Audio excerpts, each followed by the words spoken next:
Check the mic and make sure it sound right, boys.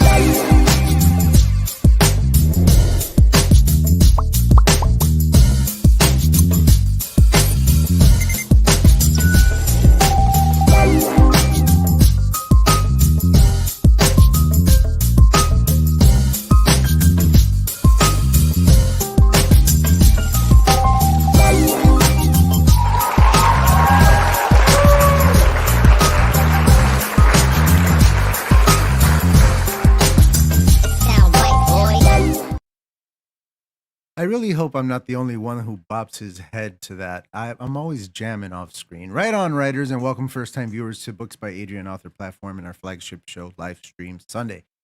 If you're new, my name is Adrian Santiago. If I can learn to work the camera. Hi, hello, how are you? I'm Adrian, and Books by Adrian. I'll be your host today and every Sunday at 4 p.m. Eastern Standard Time, same channel. We have 6 more episodes scheduled for season of Live Sunday after today. So I'm so glad that you're here for season 3, episode 10. And I thank each and every one of you for your time and your support. It's wonderful that you're here. We already have some people in the chat, so awesome. I really want to get right into today's guest. So let's get through this stuff really quickly here. If you haven't yet, please subscribe. Hit the notification bell that lets you know when I go live and when I publish new videos. That happens every Thursday with the podcast. And when Livestream Sunday goes off season, we'll have new videos premiering every Sunday, taking its place until it comes back. Doing this also helps the channel reach new people. Comment down below with let us know about your first draft. The very first thing that you ever finished. Let us know about that first draft. What was that like? What was that experience like? What was the story like? Whatever you want to talk about it, whatever was significant about the first draft you ever finished, I want to see it in the comments below if you're on the rewatch. Okay, today's episode will feature 3 short segments, but it's also mostly a topic discussion episode, even though we will be interviewing our guests a little bit at the beginning. But mostly we're talking about first drafts. And let's see. Last thing. Oh, yes. Throughout the show, if you have any questions for my guest, please put them in the chat with a Q, a really big fat Q at the beginning that I can spot from really far away. And that way I can find them when it's time to do the third segment, which is live chat Q&A. All right. A little bit about Miss Natassha Woodley, today's guest. She is a fresh face on the scene. She's recently finished the first draft of what will be her debut novel, Sunfall. Her blog recently returned from a long hiatus. We're going to talk to her about that. And there you can read a wonderful short story called A Dragon's Word, as well as a sample chapter from Sunfall. So please help me welcome to the show, Natassha Woodley.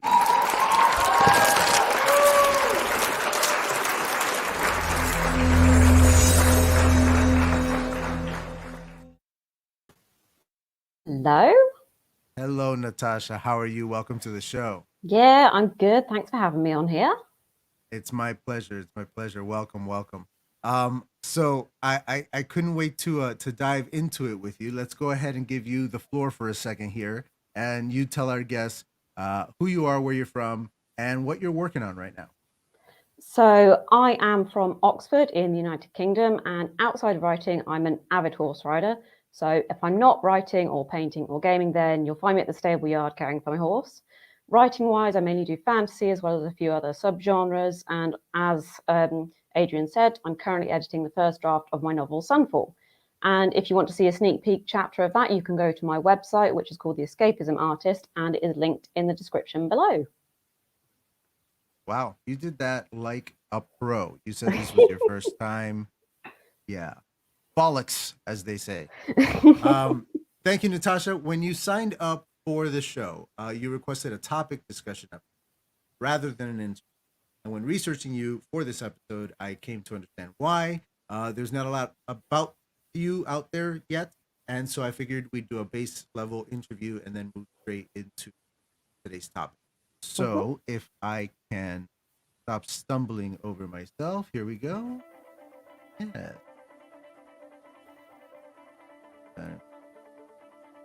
Oh.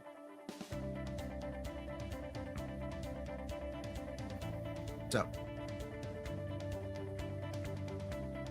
Let's start with the easy stuff. Where are you from again, and how long have you been writing? So I'm from just outside of Oxford in the United Kingdom. So I'm just across the pond from you. And I've been writing Hop, skip, and a jump. yeah, I think I've been writing since start of secondary school. So since I was about 10, 11 years old. All right. Okay. Wow. Okay. So, and were you writing like fiction back then? What were Yeah. you Oh, yeah. journaling? What were you My doing? love for fantasy started way back when, and that was sort of the first thing I started on for, and I haven't sort of changed since. What genres were you writing back then, and how Um, different are they from now?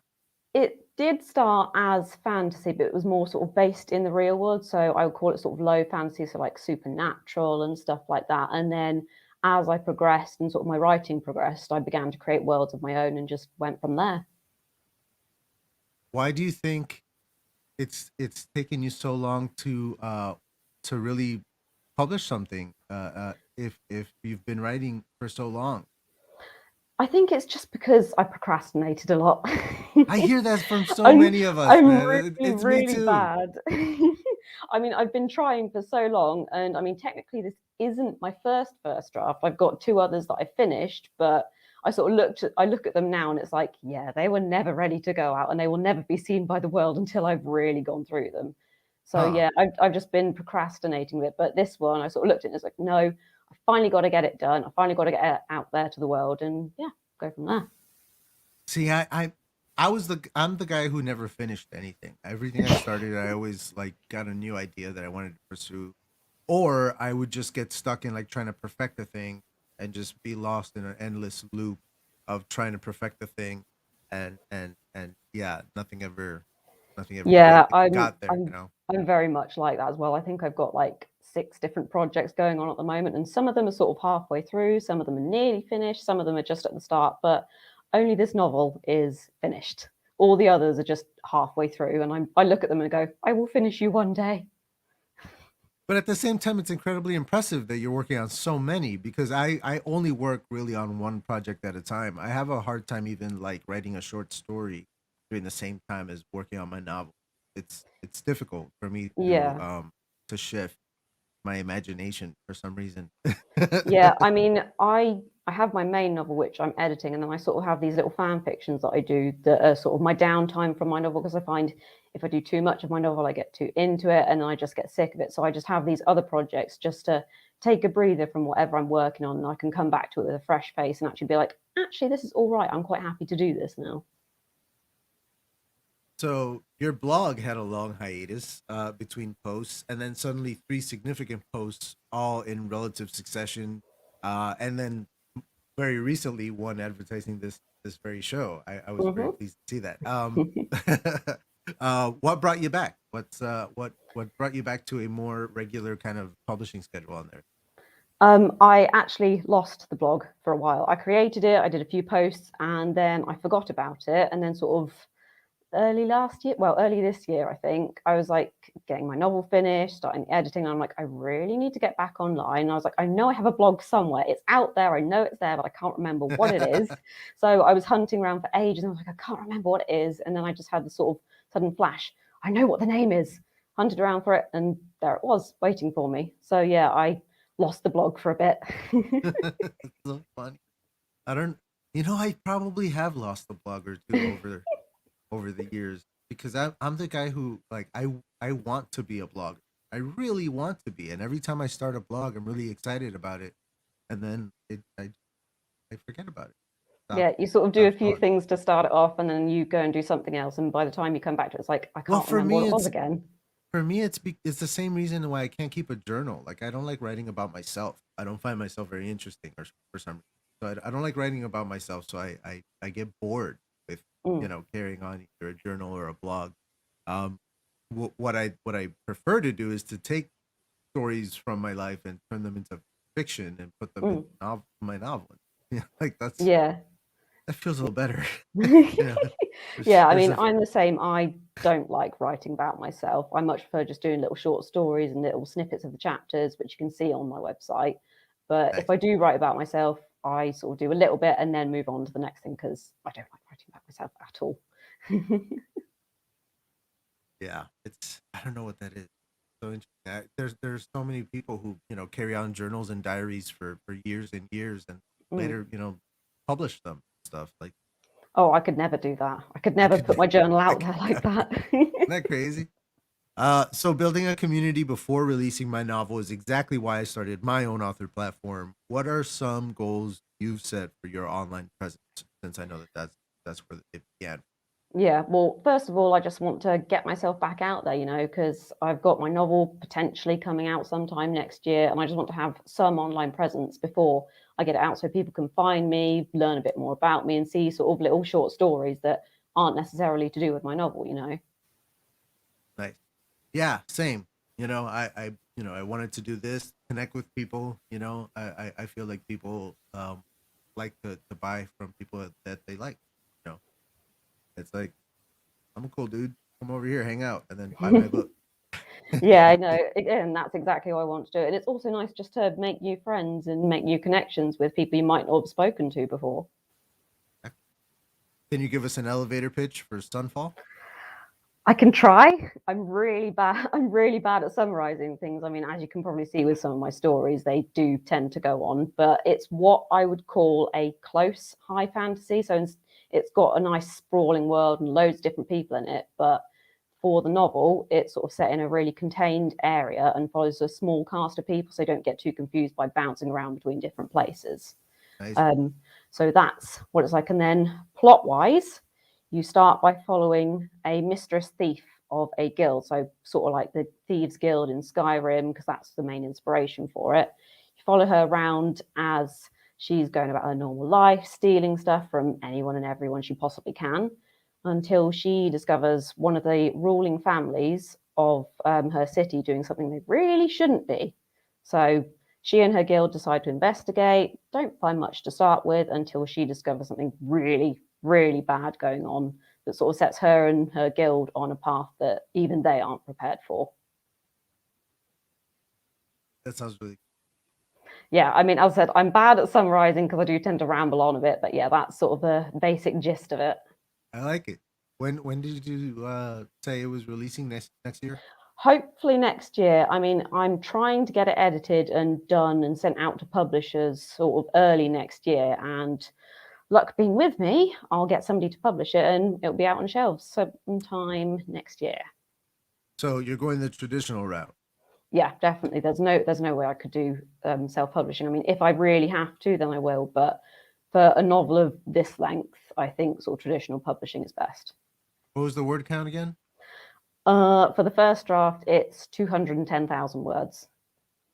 Yeah, mine was pretty close to that too, and I mean, it was close to that before the first draft was done, and I had to cut a lot of stuff out, and then in the end, my first draft was right around 150,000, but I know that the second draft is gonna put some more meat on the bone. I've taken out as much as I can take out. I'm only gonna be putting stuff back in now. So it's only going to get fatter.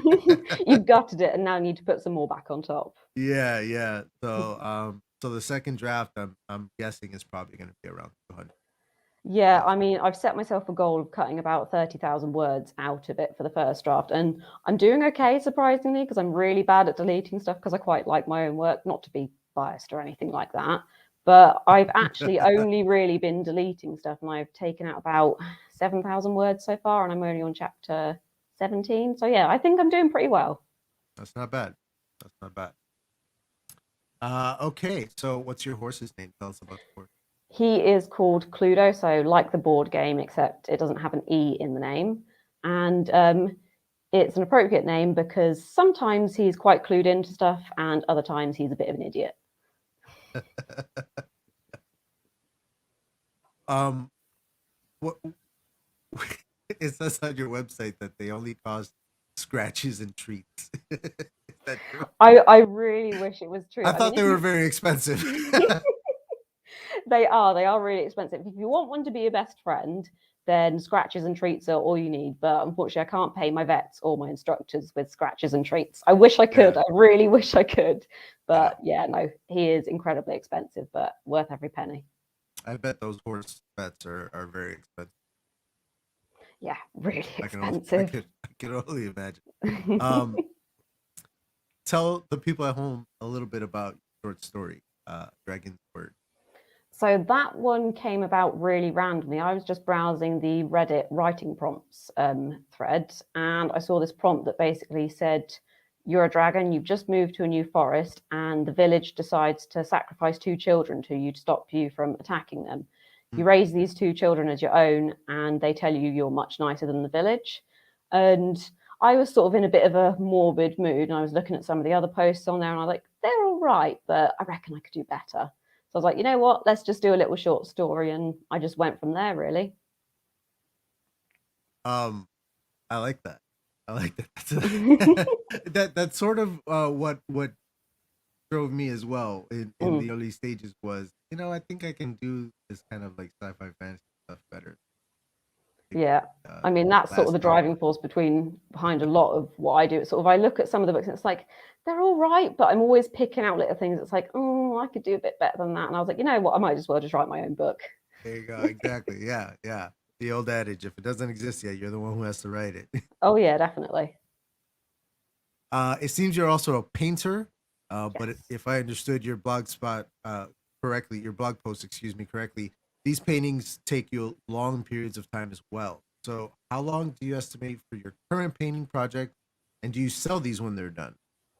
So the current one I've been doing for about, I think, 3 years now. Good And grief. yeah, I mean, I don't paint all the time because I like to paint in the sort of spring and summer when the light is really good and when I actually have time. Because in the winter, I'm up at the stable yard every day and I have no time to paint. So I think I've spent about 69 hours on it so far. And I've probably got another sort of 69 hours to go on it. How big are we talking about? About A1, so 3 times the size of A4. Okay. Okay. And it's really detailed because, I mean, I like doing abstract stuff, but the devil is in the detail, as they say, and I really, really like detail. So, yeah, I think about 4 rows of scales on that dragon on my blog post took me about 4 hours. Well, Yeah, it's a lot it of work. it's a testament of patience and dedication and passion. I think you got to Yeah. really love it. You got to really Yeah, love it. well, Like, I just do paintings for fun. I mean, I would sell them, but the market out there is just way too competitive. And, I I figure you can sell prints though, like online. Like, yeah, I mean, if people want them, I'd be happy to. But yeah, I just do let's it hear for it in the fun. chat. Who wants some? I'll Please throw give it me up the on the money. I screen. need it.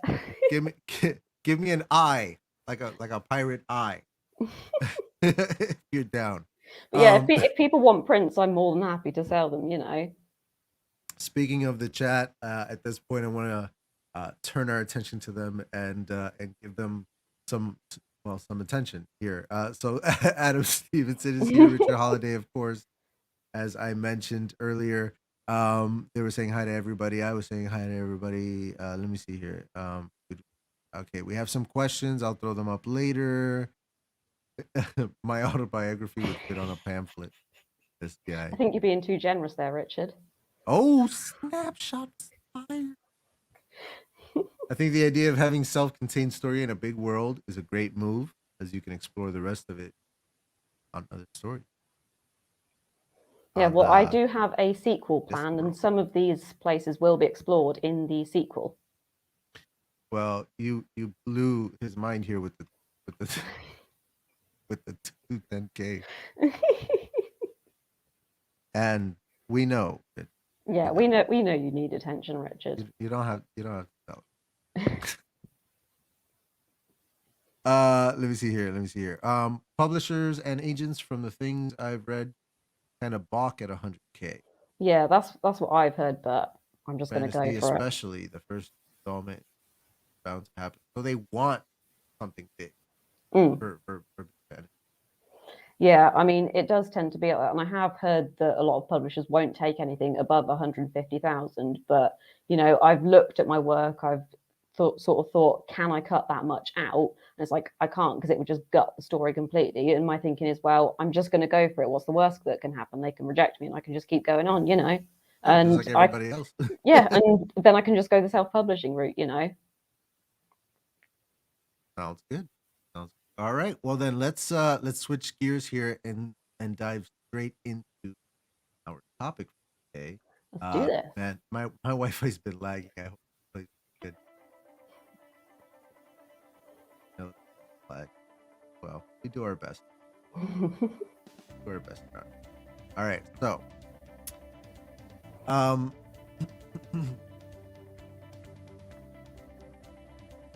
so it's taken you six. Am I? Yeah, my mic. Yeah, it's taken you 6 years to finish a first draft for Sunfall. My previous project took about that long, and I've yet to finish that one. I ended up setting it aside. This one took me the better part of a year to finish the first draft. It's quite What quick. kept you going for so long, and why did this story have to be told? So I first started this actually before the 6 year mark. It had a different first draft that I sort of set aside for a bit. And then I came back to it right at the start of university. And I think it was our very first writing course. And I think they wanted like an excerpt from a piece you'd already done. And I was looking at the stuff I'd done, and I came back across the first draft for Sunfall, and I was like, this is a good idea. And I had all the thoughts about it and stuff. And I was like, I need to rewrite this because I knew it could go somewhere. And I was like, I need to get this out there, and just went from there with the first chapter. And yeah, and I just wanted to get it out there because it was the first one I actually felt I could get published, because all the other stuff I've done has just been too long and too rambling. Whereas this one, it felt like it was going somewhere. I know what you mean. You know, like I said, that the previous work for me took about that long, and I didn't even finish it. I didn't get, you know, the scripts for the graphic novel done, and I had to set it aside because I didn't feel that I was ready to finish that particular work. And yet, when I stumbled onto this short story that I was writing, it became the prologue to a novel, and that became the beginning of a trilogy.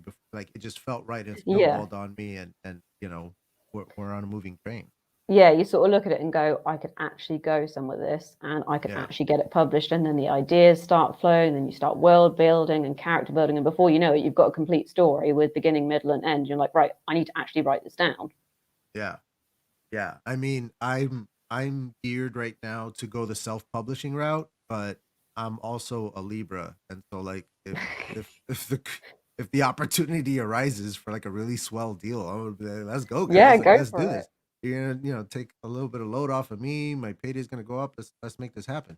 Yeah. But you never know. It's one of those Yeah, things, like you you you just got to gotta be take open. these opportunities when they come about, you know. And as I said, I started this back up in university, and I had these two other things that I finished, and they were two of a planned series of five. And I think Mm. I'm still going to do something with that, but I don't think I'm quite ready for it yet. I need to get some experience, get out there first, and get accepted into the publishing world, and then I can go, right, I've got this massive project I want to do. Are you guys going to let me do this? You know.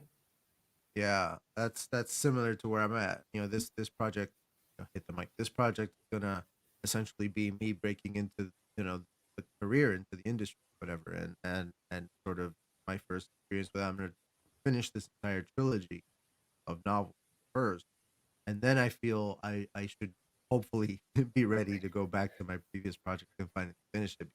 I still Yeah. want to do that. It's funny how we have to like gain a certain experience on something else before we can move up to the next thing. Yeah. I mean, I think my thoughts were this previous series, it was complete high fantasy. So, completely different world, massive, sprawling, loads of different parts, loads of different places and people. And I think it was just too much for me because I think I was about 16 when I started writing that, and I finished it a couple of years later. And I just wasn't ready to do it. My writing wasn't mature enough. Whereas now, looking back at it, I think, right, I can actually really improve this and I can make it something workable. So I just needed to take that breather from it and do something and show myself that I can do this. And then I can go back to it and be like, yeah, let's do this. Let's create a massive, sprawling, sort of Lord of the Rings-esque world, you know? Yeah, yeah, and man, that's a beautiful, a way to look at it, because you have to remember all the times that people write things that go nowhere, or they feel aren't ready, and they never do anything with them, and then they just pile up somewhere.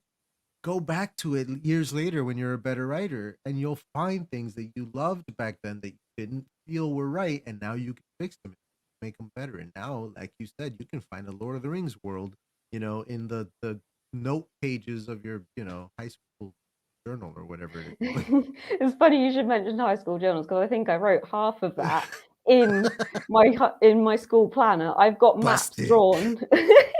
I've got maps drawn of this world from these previous two series in my school planners, and I've got character profiles and everything like that. And I think I've even written a blurb for it somewhere in them.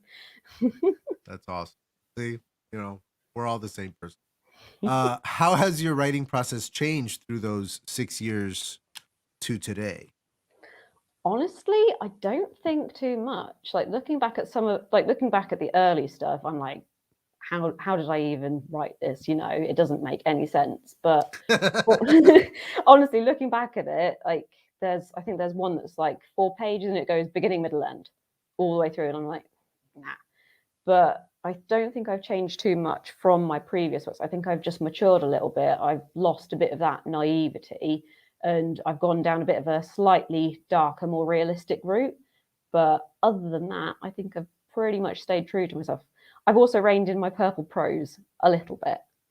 That was one of my really bad habits back in the day. I would just ramble on for pages and pages.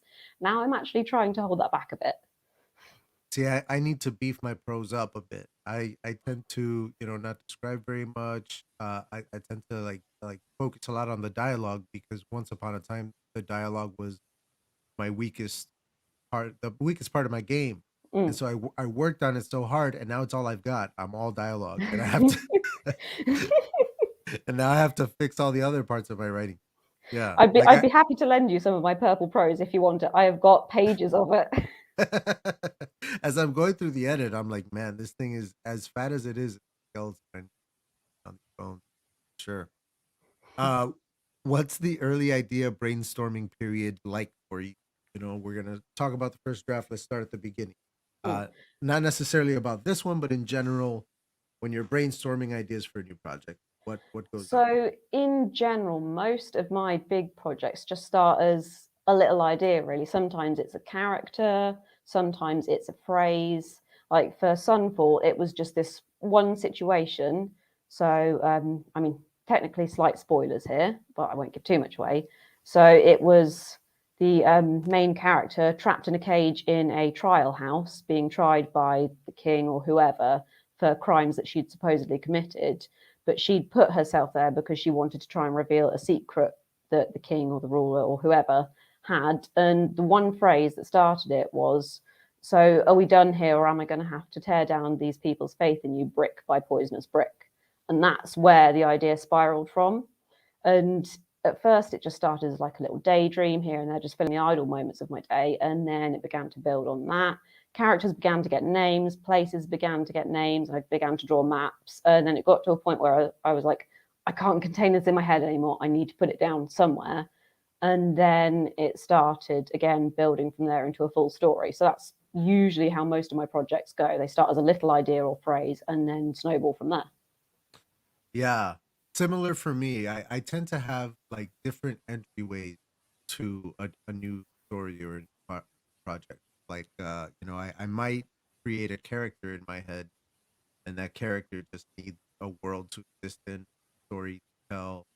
Uh, but I see the character, I know exactly who I want to tell a story about. Or Mm, in other cases, I might have a title. Just it's usually like a one-word title or something that jumps out at me, and I'm like, oh man, I can get that story. Whatever it is that there's a spark somewhere that makes me like start digging, yeah. And this one, my novel that I'm working on now, Mythic, Shadow of the Spark. Mythic is the series.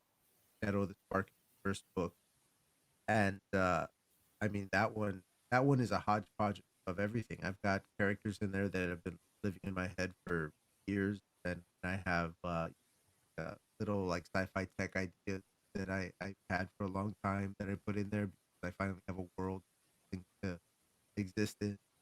All kinds of little things like that. You never know where something's gonna come back. Yeah, sometimes something just needs a place for you to put it, and Yeah, then once you put it in that place, other things start popping and going, "Hey, I need your attention because I need a yeah, name or I need another place to exist in." Then things go from there, and it's just sort of like a mind map, if you will. You have the central idea, and then little branches coming off, and before you know it, you've got a whole spider web of different ideas and places and people. And I think yeah. that's what's really fun about creating new ideas because you don't know where it's going to go. Sometimes it just takes on a life of its own. You're just along for the ride. I love telling people the story of the prologue to my novel because it was essentially a short story that I wrote that as I said earlier, I had a character, at least this one, that was just living in my head. I kept trying to put her in different stories. I put her in all kinds of stuff over the years, and she never quite fit in anything, or it didn't take off for me, or whatever it was.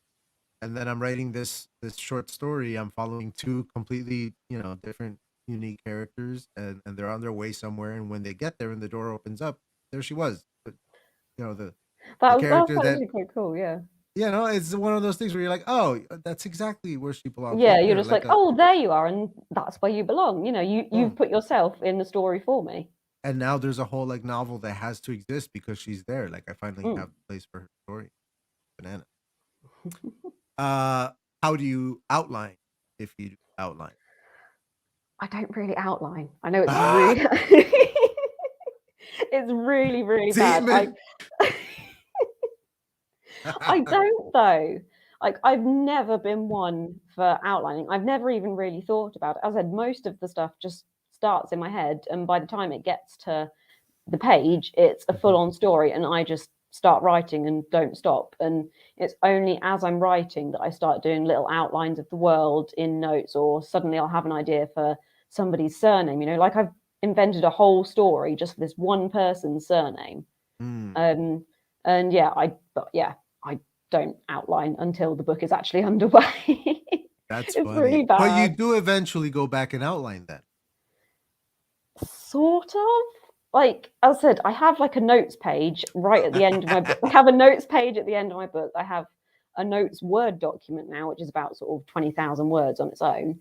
And then on my phone, I have a note app where if I get Okay. like a random idea where I'm just sat down and I'm like, I need to put that down, I put it down in there. But yeah, as I said, I don't outline in the Yeah, you're traditional a sense. pantser. Yeah, you're a real pantser. Yeah, you just Yeah, I do. I just write by the seat of my pants, and then the characters and world just build around it. true pantsers are like unicorns. Like I you're so Well, I do. I do have a unicorn hoodie, so I fit the bill. bingo. You know, it's true though because well, this is a question that I usually get to way way down the line, but because it's applicable here, do you ever suffer from writer's block? Is that a problem for Yes, you? that is Yes. a Okay. massive Then my problem. then my theory holds.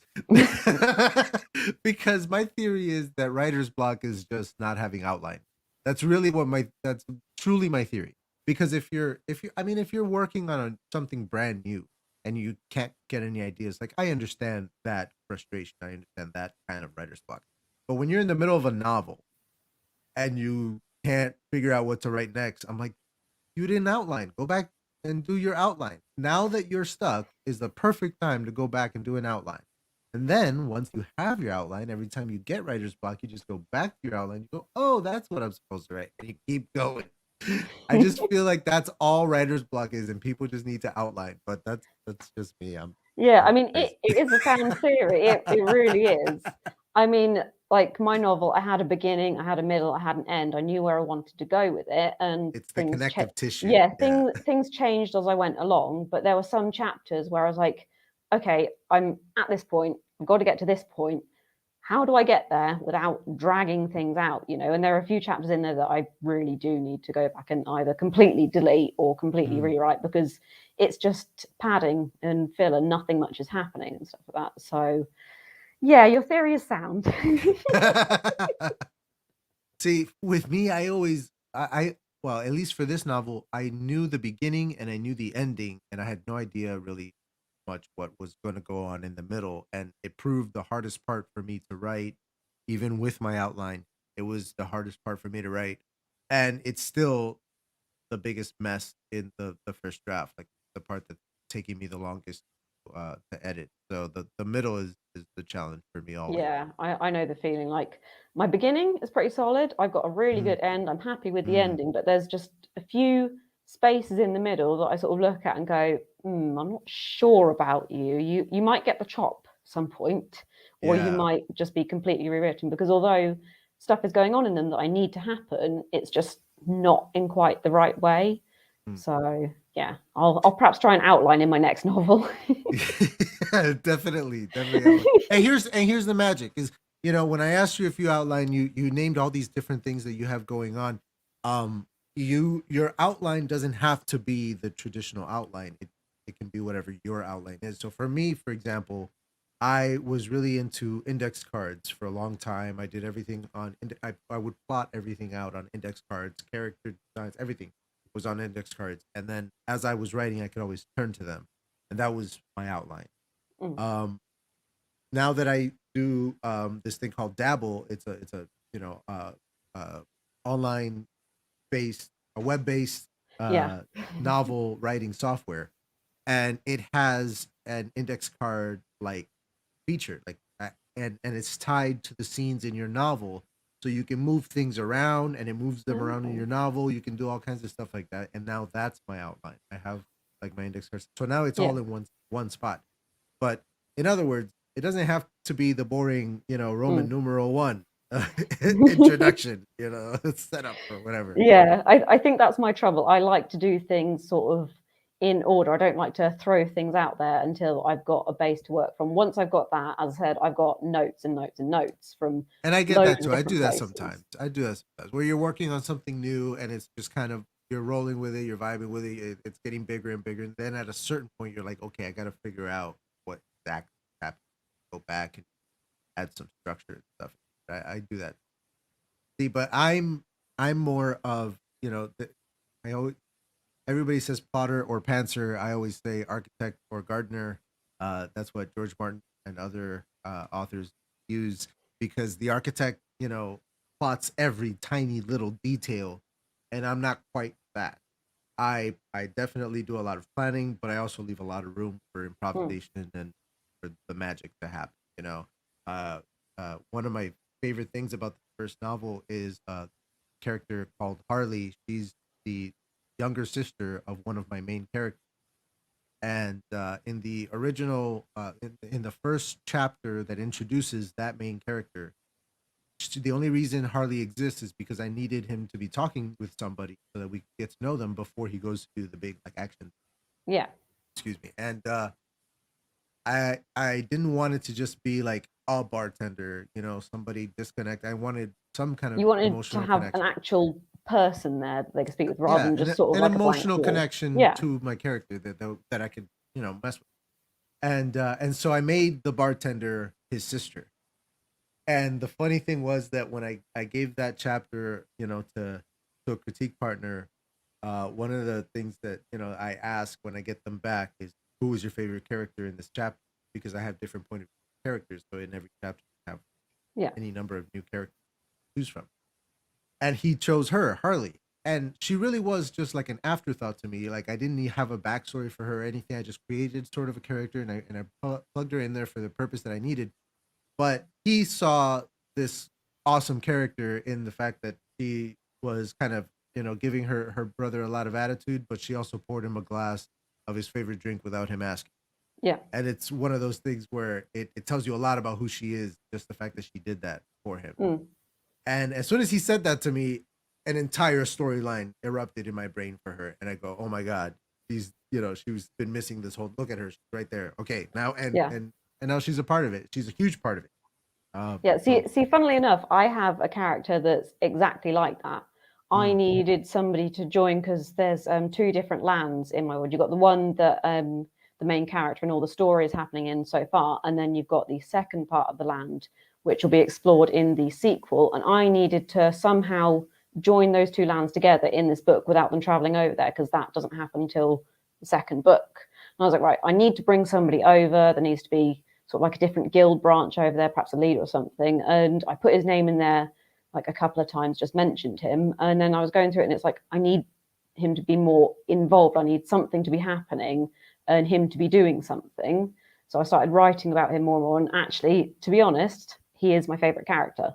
Yeah, there you go. He And just grew on yeah, you. it's funny how that happens. Like, he wasn't really even supposed to be part of it to start with, but now, aside from the main character, he is one of my favorite characters, right? And he's just so much fun, to the point where he is going to have like a major part in the sequel, you know. So yeah, Same here with Harley. Yeah. yeah, I understand completely where you're coming from. Harley basically becomes one of my main characters in the sequel in the second book. I've got big plans for her, for sure. So, and it all started with a drink at the bar with her brother. Weird. Bananas. Um, since you are such a pantser, how do you handle world building and character development at, you mentioned that sometimes you at a certain point you go back and you work a little bit on the structure and everything. How much do you dive into that stuff, the world building and designing of the character? So the world building I do a lot of start with. That is one of the major things I do. So I get this Nice. story that starts happening, but I usually end up building the world before I have fully fleshed out characters. So I know exactly what the land looks like. I know where everything is. And I've even got like a really basic map of this world drawn out, and nothing has changed from when I first drew that about 6 years ago. Whereas a Mm. lot of these characters have completely changed from what they were. So yeah, I do a lot of world building, and just yeah, character wise, I let the characters write themselves. I sort of I do what I shouldn't do, what I've been told never to do. I put bits of myself in the story. I was Yeah. always told, no, don't put yourself in the story. It's really bad form. And I'm like, you know what? I don't really care. It's my world. I do what I want. And I'm not putting the entirety of myself in there in one character. I'm splitting little bits of myself off. So one character has one major trait, another one has another one, Yeah. and I just let them roll from there. But most of the time, they tend to write themselves, and I'm just like, oh, all right, then you want to do that? Go for it. It's funny how we do that because I do the same thing. I feel the same way. A lot of people like ask me if I base my character on people, and it's not like my character represents one exact person, but they're usually an amalgam of a couple different people. At least two, if not more, and just traits and stuff that you like or dislike in some cases. If you're doing like a villain or something, traits that you want people to just you know you Yeah. pull from, like, man, that asshole that like yelled at me Yeah. at that gas station. He's gonna Yeah. he's gonna be yeah. I'm gonna kill him. Even if it's just a side character, you put them in there just for the express purpose of killing them off. Yeah, for sure. It was funny because in the previous project, the one that I didn't finish, one of the things about it was it's this fantasy epic about these characters that exist in both the real world and the dream world. We Oh. treated both as aspects of reality, places to go back and forth from, and characters that can do that, and what they would do with such a power. But and I already forgot where I was going with this. What were we talking about, Ray? We were talking about different character traits. Thank you. Um, so one of the things that we did in that one was we had things from our real world that we incorporated into the story to create another level of reality versus fiction versus dream. Like, you have the stuff in the book from both sides, but then you also have stuff in the book that exists in the real world. One of the things we did was we had a political storyline, and we needed somebody who worked in the State Department. And I have a friend who actually does work for the State Department in real life. And this was pretty early on in her career. I don't know if we're still going to do this when the thing finishes up. She's pretty big time now. But at the time, she was just getting started out, and she was really into it. So we basically put her into the story as the main character of that storyline. Her name, her image, like the artist was going to draw her exactly and everything. And the whole idea was, this person in this book exists working in the State Department. She does so in real life as well. She could show up to like conventions or something and stand by her table and freak out our fans or whatever.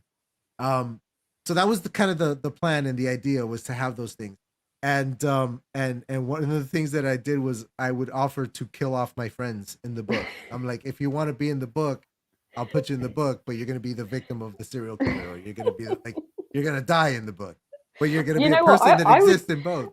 Yeah, I would be up for that. I'd be like, yeah, Right? put me I in would the be up for story. that. I think that would be really cool. I'd be like, yo, man, I die in that book. Check it out. That's Yeah. fun. So, like, that's one of the things that we were going to do. And I hope to still do someday with that book. Kill off all my friends. It's really fantastic. Out of context, that would sound really, really bad. Yeah, I hope to kill off Big all my Brother is friends. having a field day with this episode for sure. Yeah, it's probably, I still have a tag on my shirt. Just realized. Okay. So, Yeah. what sort of, how do you do structure for your chapter? How do you structure your chapter? Again, you're going to cringe at this, but I don't really plan the structure of it. But once you finish them, like how do they work, your chapter? Because I know how mean, mine work. so We'll talk about it. I've got like different points of view. You've got the main character point of view, and then you've got Mhm. two other characters that are involved. And I try and have either one whole chapter just from one person's point of view, or I try and split them up so that you have one person's point of view of something and then another person's, just to Like a show people scene what. change Yeah, happens, and you have you have the other person point of view. yeah, just to sort of spice it up a bit and give people a view of something that the main character might not necessarily see, because I write in first person, so obviously everything has to be experienced by them to be experienced by the reader. Right. But these other points of view are in third person, so they can see stuff that the main character wouldn't. So yeah, that's basic the structure. Yeah, mine are third person limited. So like it's third person, but we're still like tied very much to the POV character and what Yeah. they experience and what they know. They don't know about something, and the narrator doesn't know about that something. And having at least 3 point of view main characters, and then a couple of chapters where a different person comes in for like a little cameo chapter, so to speak. I Yeah. have one character that has 3 chapters and has a little arc. Excuse me, in those 3 chapters. Harley also has her own 3 chapters, but again, a secondary character at this point. And I have one chapter that takes place through the point of view of the villain, of the serial killer. And that's where you're gonna learn as much as you can about this guy, because he's a serious dude as they hunt him. So Yeah, see, I love little chapters like that where you're sort of Yeah. going through and you're trying to work stuff out, and then all of a sudden you're looking through the eyes of the villain and you're like, oh my God, what is going to happen? it's almost a little interlude, yeah. Mm. Yeah. And I don't know if I'm gonna stick with this, but in the first draft, my whole book is third person limited except that chapter. The serial killers chapter is first person. I wanted to put the reader into the crazy head.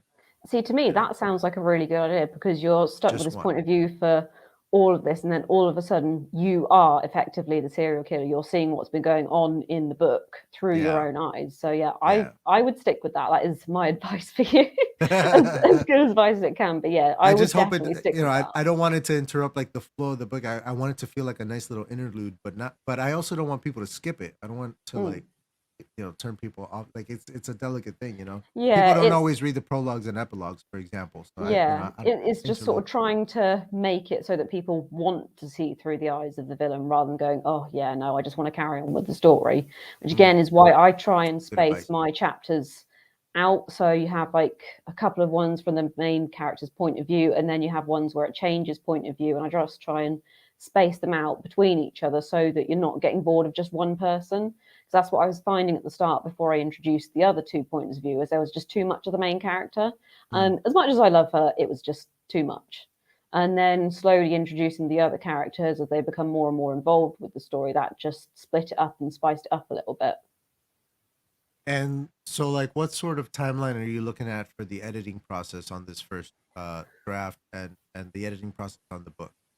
So hopefully I'm planning to finish this first draft edit by the end of next month, all being well and me not getting distracted by too much. And then for the entire book, so I'm planning to do about 4 or 5 different drafts, and hopefully get it done early next year. I mean, if I'm happy with it, because I know what I'm like with stuff. Stuff is never finished for me. But yeah, hopefully I can get it done by early next year and then start sending out to publishers. Those 4 drafts that you're referring to, are those the professional edits, or are those from like beginning to end 4 drafts total? Yeah, they're going to be so individual edits. So I said current one is one edit, and then I'm going to leave it for a bit, do a second edit, and then I might send it out to beta readers to see what they think of it, leave it for a bit longer, and then go back and edit based on their advice. Right on. Are you gonna go with a professional editor at any point? I I always don't recommend that know. people do. I always recommend that people I do. don't know. I might. We'll see what stage it's at when I get to the end of it, because it might be that I think, yeah, this is good enough. Or it might be that I think, no, I could use a proper, fresh set of trained eyes to look at it. So we'll see what it's like when we get to the end. I think in my opinion, no matter how confident I am in my finished, draft, I still want a professional to look at it and tell me how wrong I am. Because number one, their job is to make your book better, to make your story better, to make your readers' experience better. There are aspects of writing a novel that we don't always think about when we're writing them, and they come out in that professional edit from a person who's done this for a living for a while, ideally. And the other thing is you can not accept their advice in the end. Like anything that they put in there, it's ultimately up to you what you change and what you edit. And Yeah, I I feel suppose, like yeah. the biggest challenge I think is of course the cost. Like that's a huge piece of it, and I fully understand anybody who just can't afford it. Like I get it. I can't afford it. I'm trying to figure out ways to make that happen, especially a book this big. Yeah, join But the I club. but I need to make it happen. I definitely do. It's for me it's a must. I'm not gonna put it out there without having like professional look at it and like Yeah, I mean, we'll see what stage we're at. I might do, but yeah. again, as you said, it is the cost because, of course, I have my horse to look after, and he's been Oh, I draining hear the you. vet. Yeah, he's been draining the vet bills account quite a lot over the last few months. So, yeah, Horse man. cost an arm and a leg and everything in between. I live in the South. There are horses everywhere, and I don't actually know anyone who owns a horse themselves. I don't know any of the farmers or ranchers in my area. So it's very interesting to meet somebody who actually owns a horse and cares for that horse and rides that horse. I'm like, you feed Yeah. it hay? What do you feed the horse? You feed it lots of things. You feed it anything that it wants, basically. My wife once told me that she wanted a horse, and I told her it's too expensive. We can't have a Yeah, horse. don't We do live in a mobile home. We do not have space for a horse. it. And she goes, they're not expensive. And I go, yes, they are. She's like, all they eat is hay. I'm like, hay is super expensive when you have to buy it by the barrel load for years or whatever it is. Like, Yeah. it's a lot. And then sometimes they can just get sick or injured just by looking Yeah. at something. Like literally all they have to do is look at a broken fence post and they're bleeding from somewhere, Oh, you know. no. That makes me So sad. yeah, they do cost quite a bit. And sometimes I look at them and go, I wonder why I do this. But then you sort of look at them and go, yeah, it is worth it in the end. It does cost a lot, but yeah, he's worth it. It's one of those things where it's like, you big dumb, let me love you and take care of you. Here we go. Yeah, you just want to sort of look at him and go, why do you do half the stuff you do? If you just stayed not doing this sort of stuff, Yeah. then I wouldn't have to pay so much and we'd be much happier. I had no idea how late it was. We've been rolling through this. Let's do the Q&A real quick before we run do out of this. time. All right, let me get this banner taken care of here. All right, guys, in the comment section. First up, who are your most influential authors and works that inspired you to put pen to paper? Well, Richard knows one of them because I harp on about it. It is Lord of the Rings, of course. That is my major influence. That was the one that started me on to sort of fantasy writing and elves and dragons and magic and all that stuff. But there's one of the books that I've read a couple of years ago now that really inspired me to get back on to writing this one. It's called 12 Kings of Sharakai, and it's by Bradley Bewley. And his book is basically what I want mine to be like. Nice. I same. Like I emulate. I try to emulate George Martin, Neil Gaiman, writers that I love. Like I just draw from them and try to learn from them. Absolutely. Do you prefer to try self-publishing or we covered this? Yeah. Right. How do you fight imposter syndrome if, of course, you get it? To be honest, I don't think I do. I've always wanted to be a writer. I've never felt that I don't belong in the writing area of things. So I don't think I really suffer with it. You know, like I said, this is what I've always wanted to do, and I've never thought about doing anything else. So, yeah. Imposter syndrome, I always say, is a misunderstood, valuable part of writing. It's you're supposed to emulate, you know, especially in the beginning. You're supposed to try to learn from them. If you like the way George Martin writes and you want your books to be as good as him, try to write like George Martin, Yeah. and you know, Sort of develop your and style from there. yeah, exactly. Like you're gonna start adding other people, and it's gonna change. Well, before you know it, you have your own thing going on. Hmm. With such a big word count, could you split the novel in two? Some I folks even publish them one chapter at a time. I Boggles could my mind. do, I could, but I don't think there's a real midpoint that would have a satisfactory ending for the first one and then a good beginning for the next one. I mean, I'm already doing 2 books and I've already got the beginning, middle, and end planned out for all of them. Yeah. So I could do it, but I don't think it would really work in the scheme of things. I considered doing it for mine, but it's the same. I mean, of course, there's a midpoint, but does that midpoint make a satisfying ending to Yeah, you the know, book until the next one? could you Like, split it and have a good novel out of the first yeah. half? And if you're sort of on the Or fence about it, you know, or in our cases where we have multiple point of view characters, could you tell the story from some of those characters in one book and then the rest of the story from the other character? yeah. The other book? That's another. Well, get a full complete story each time, but um, let's see. What advice would you give someone who has never finished a first draft? Keep going. I mean, it's taken me 6 years to get to where I am, and it's taken me several kicks up the backside by a lot of people saying, come on, just do it. You know you want to do it, so get on with it, to actually finish it. So just keep persevering and just try and think of yourself as a published author already, you know, because that's what I do. I'm like, right, I know where I want to be. I know what I want my future to look like. The only thing stopping me from getting there is this first draft not being finished. So the only way to get to it is, of course, to finish it. So yeah, just keep going. And yeah. Keep putting one word in front of the other. Yep. Adam says that I can kill him in all of my books. And Richard says that he went to uni with you.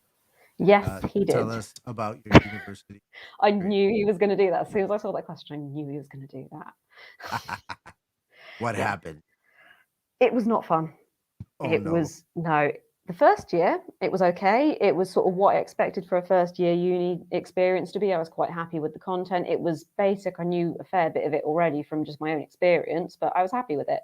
And then from the second year onwards, it just went downhill to the point where I think in my last year at university, I was there from September until February.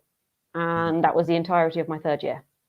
Whereas a lot of people were there from September until at least sort of March, April time. And I'm like, well, what is the point in me paying all this money to get 5 months of barely any teaching? Yeah. So yeah. I mean, I wouldn't change it if I could go back. I wouldn't change it because, you know, I've made so many friends and learned some things from it. Sure. But yeah, I would think about it a lot more, you know. Like I do have several regrets from it that I will carry with me, but it is what it is. school, man.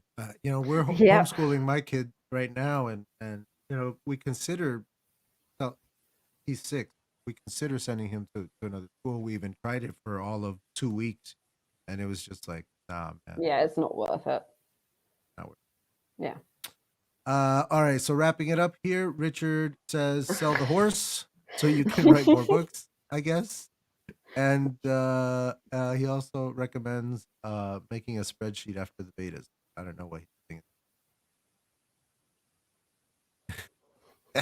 All right. Miss Woodley, thank you so very much for being here. You were a natural. This was great. Go ahead and remind everybody at home. Your links are down below. Remind them at home where they can find you and what you have coming up. Yeah, so I have my first novel in the editing process, and I'm hoping to get that published next year sometime. And I'm also going to be posting on my blog. Now that I found it, I'm going to be posting more often on there. So look out for some short stories and blog posts on there, and a few more sneak peek chapters of Sunfall, my novel. And the website is, as you can see, it's linked in the description below. And I will also be trying to do another flash fiction live stream with some of my good friends at the end of next month. So watch the space. Awesome. That was nice. All righty. Chat, thank you so much for being here and being a part of this. I feel like I could talk to you for a lot longer, so good thing we have an after show coming up. For everybody out there, if you want more from Miss Natassha Woodley, she will be on the Books by Adrian podcast, which premieres on Thursday at 11 a.m. That's the video version that goes up right here on this channel. If you prefer the audio only version, you can find that on Apple Podcasts or on Spotify or pretty much anywhere else.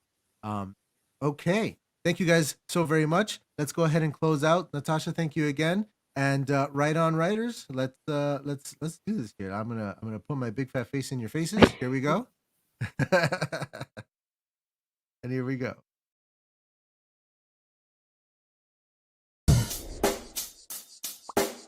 Check the mic and make sure it sound right, boys.